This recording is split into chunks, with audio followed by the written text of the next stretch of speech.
Саламатсыздар ма оқушылар? Бүгінгі сабақта ғарыштағы тағамдар туралы білетін боламыз.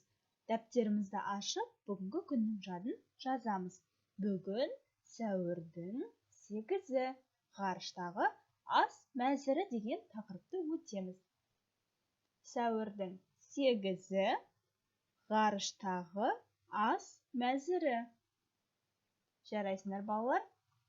Бүгінгі сабақтың мақсаты ғарыштағы ас мәзірі туралы білетін боласың және сұрау мағынасындағы сөздерді қолдануды үйренесің.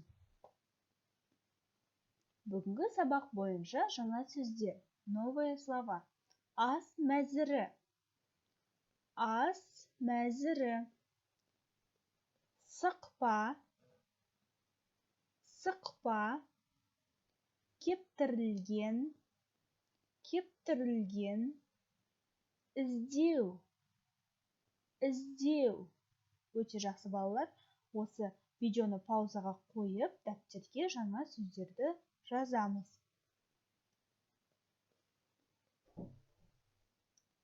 Енді балалар, бізге диалог берілген. Сол диалогты тыңдаймыз және оқимыз.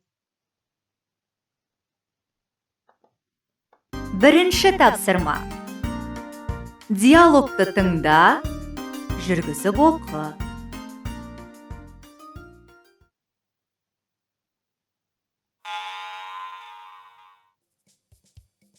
Интернеттен не іздеп отырсың, Бақыт? Менің ғарыш туралы көп нәрсе білгім келеді. Сонда не туралы мәлімет іздеп отырсың? Ғарышкерлердің ас мәзірі туралы білгім келеді. Мәлімет таптың ба? Иә, болашақ ғарышкер бәрін табады.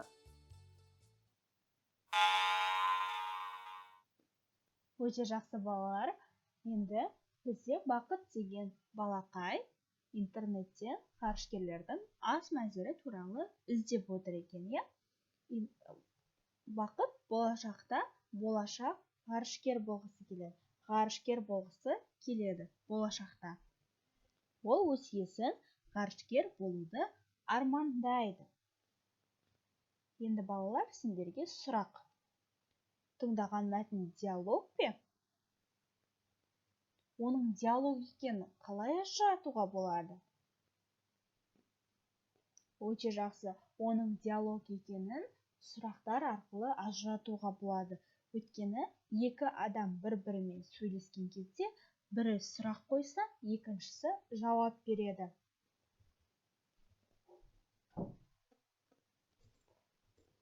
Диалогты дұрыс құрастыру үшін сұраулы сөйлемді өтеміз. Сұраулы сөйлемдердің сұрақтары. Қайда? Куда? Қайда барасың? Қашан? Когда? Сен қашан Байқоңырға барасың? Неге? Почему? Неге ғарыш туралы оқымайсың? Неліктен? Почему? Неліктен ғарыш кемесі туралы сұрадың? Не үшін? Для чего? Зымыранды не үшін ұшырамыз? Не себепті?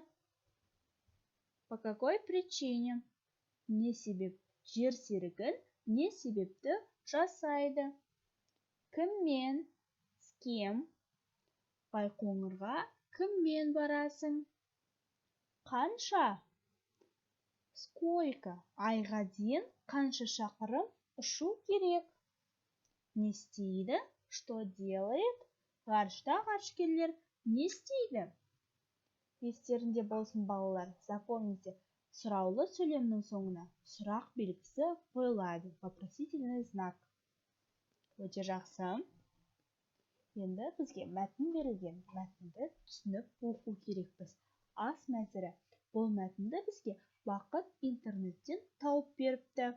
Қане оқиық. Ғарышта ғарышкерлер түрлі ас мәзірін пайдалана алады. Олардың тағамдары арнайы сықпада болады. Бұл сықпалардың ішінде жеміс кеселдері, сүтті кофе, борщ, саңырауқұлақ сорпасы, түрлі ботқа, тауық еті болады. Ғарышкерлерге сықпадағы тағамдарды алып жүру, қолдану өте ыңғайлы. Сықпадағы тағамның дәмі өзгермейді, оның тек салмағы азаяды. Алғашында ғарышкерлер үшін келтірілген тағамдар дайындалған. Алайда олар үнемі үгітіліп кететін. Сондықтан ғалымдар арнайы сықпаларды ойлап тапқан. Ең басында алғашында ғарышкерлер үшін қандай тағамдар дайындалған? Кептірілген, өте жақсы кептірілген тағамдар дайындалған. Бірақ кептірілген тағамдар үгітіліп кететін болғандықтан, ғалымдар оларды сықпаларды ойлап тапқан болатын. Өте жақсы балалар. Енді үйге тапсырма. Маршрутты қағазда көрсетілген тапсырмаларды орындау. Маршрутты қағазды мен сендерге WhatsApp желісі арқылы жіберемін және күнделік кезет сайтында белгілеп қоямын. Сабағымыз аяқталды. Сау болыңыздар.